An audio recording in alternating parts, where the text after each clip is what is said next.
Uh-oh. All just busting up. Hi, I'm Dee and welcome to my channel. Welcome to another Tiny Tidy Tuesday. For our first anniversary of the Tiny Tidy Tuesday, hosted by Sunday Dawn at the Helpful Home, she came up with 11 questions for each of us to answer. A get-to-know-us kind of Q&A. So I thought it would be fun to answer these as I do a quick tidy up of my Valentine's Day decorations. Question 1. Why does the concept of tiny tidying work for you? Well, for me, it's a tidy. It is quick and I'm done. Those seem to work best for me as a full-time caregiver to my mom. It's really difficult to take on any length of a long project without interruptions or in between her care. So taking a bit at a time when I can works best for my limited time. Second question, how did you find the playlist? Actually, it was the creator of the Tiny Tidy Tuesday, Sunday Dawn from the Helpful Home. She reached out and invited me to join. And then I filmed, I published, and I became on her first playlist that ever went published. Hashtag Team Tiny Tidy. Third question, what's your favorite color and why? Or what feelings or memories does it bring for you? I have a couple of favorite colors, actually. Pink because it's pretty and bright. Loved it since I was a little girl. And then turquoise because it's vibrant and looks good on my skin tone. No, I'm just kidding. But it does remind me of my favorite t-shirt from the 80s that I got from Hawaii. And a light purple because it's soft and beautiful and reminds me of my mom. Question 4. Any pets? Names, other details, how you got them? Yes, I have my mom's cat, Kitty. She's in many videos on my channel. I'm very overwhelmed at the current situation of her health right now, and she is called my patient number 2. That's why I haven't posted any videos in a week until today. My heart just feels heavy, but if you know me, I try my best to stay positive, along with keeping my mom, Queen G, positive. Her pet, or my so-called furry sister, has been with us for a long time now. And she's usually popping in my video right about now to supervise me, like normal, but she's not. She's resting on my mom's bed for now. I'll explain that in my upcoming video shortly. I also have a very sweet neighborhood stray cat. We named it Alley Cat. It comes over practically every day, twice a day for food and shelter. Does Alley count too? I think so. Fifth question. What's your favorite place to visit or vacation? Well, I have many, which I am so blessed to say. Love gorgeous Hawaii, downtime in Florida, and beautiful South Lake Tahoe. Aren't you liking these questions? Give it a thumbs up and let me know in the comments below. All right, on to question number 6. How do your family and friends feel about your YouTube channel? To be honest, not many of my family and friends really know that I have a YouTube channel. I know. I just recently shared it with some of our family when we were in Phoenix, Arizona just recently. No one else really knows about it. 3 of my 4 best friends, I told them about it. Other than that, none of my classmates, other friends, I know a lot of peeps, okay? Just kidding. But I just don't share it. I don't know why. I don't know if it's that I'm a little bit, not to say embarrassed, or I don't know if I really want them in my life, which is so weird because I feel like I share so much on my channel, but not sharing with my family. I don't think my dad watches or my best friends. I don't think they even watch my channel, to be honest. But they are excited to know when I do tell them, and they think it's great. Question 7. Are you an introvert or an extrovert? Is it shocking to them that you have a channel, or are they like, oh yeah, that sounds like something you do? Well, I used to be a real extrovert, but now being a stay-at-home wife and family caregiver, I become more of an introvert, and I think they are more shocked than anything when I do tell those that I told. The lucky ones. No, I'm just kidding. But yeah, I think they're mainly shocked at first, and then they're like, "That is so cool, Dee." Question 8. Give us a quick overview of your homemaking or decluttering journey over the years and how it has evolved. Well, I'm work in progress for both. I'm learning as I go, and sometimes I can't help but laugh at myself. Looking back at my first year of videos, sharing my journey on becoming a homemaker for the first time, and I was introduced to decluttering before the trend even became popular, I feel I made a lot of progress. I now have routines, organized with a planner, meal planning, tiny tidies, and I've decluttered a lot. Hey, if you need any motivation on those, check out my playlists on my channel. Shout out to Deelovelylife, total plug-in. Anyway, I'm pretty proud of myself to see how far and how much I improved our home. And my first sense of overwhelm as I left my successful career many moons ago to stay home and to tackle the homemaking and the decluttering. High five to all of us. I'm pretty sure if any of my friends who don't know that I'm a YouTuber, they would probably think, oh my gosh, she's amazing. Just kidding.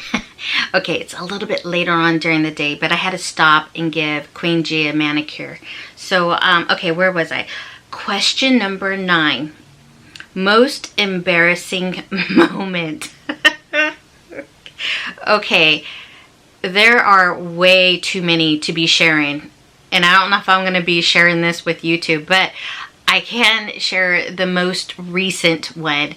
So we were taking my mom out to Olive Garden as a way to celebrate Kitty's improvement. And where we were sitting at our table behind us, there was a party with some young kids, like in their, I think we're like 8 or 9 or 10 years old. And they were getting really loud. And plus the speakers with the Italian music that was playing overhead. And I was trying to tell my husband and Queen G a story, and as I was telling the story, I felt like I was shouting, you know, so that they can hear me, because the kids were just laughing and giggling and everything else like that. And I was telling my mom, as the moment I was telling my mom, I kid you not, it said, and the lady shouted, "Oh,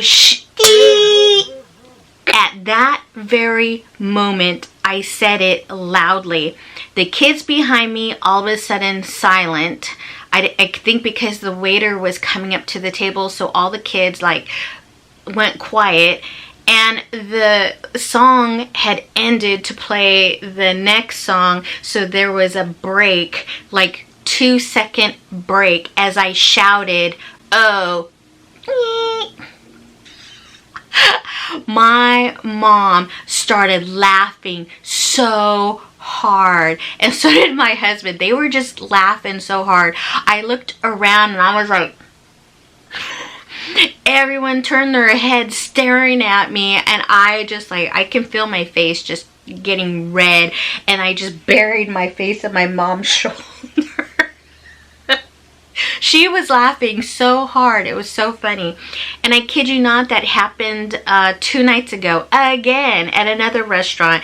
And this time we were talking about the bras. Bras, of all things. Bras. And I was telling her, my mom was saying, oh, we should have gotten some of those bras for $5 at the flea market. And then again, there was a party right next to us, and we had loud Mexican music playing.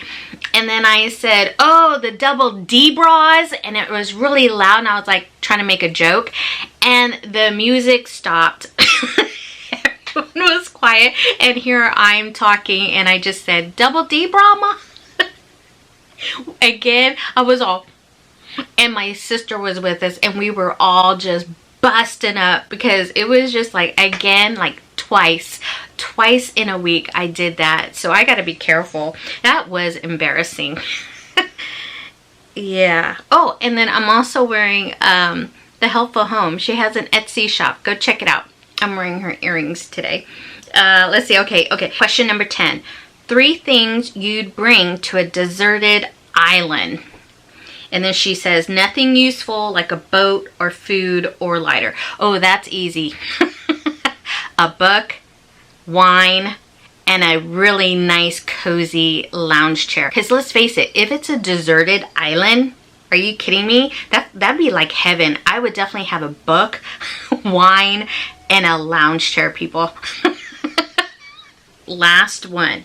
Do you have a stupid human trick, like a weird, clever thing that you do, or photographic memory? And she gives her example, which I hope she will share with you guys on hers.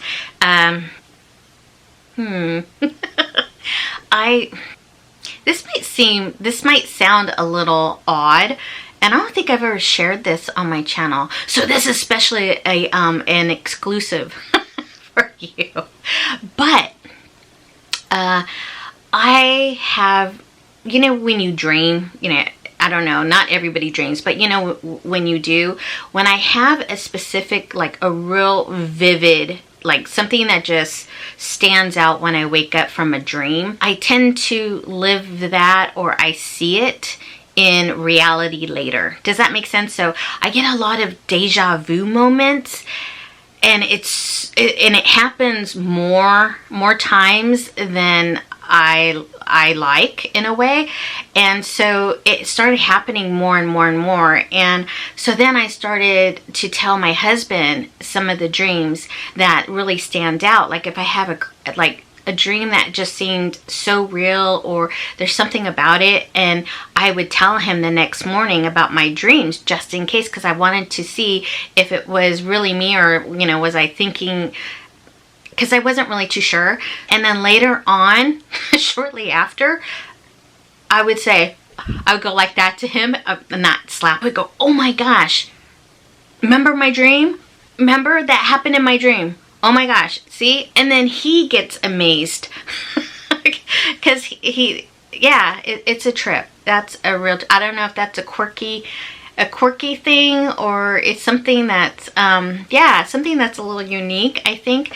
I don't know, but it has to be like a vivid, really, something that just stands out in my dreams. And, yeah, and a lot of times my dreams do come true. I don't know if they're visions or what. I don't know.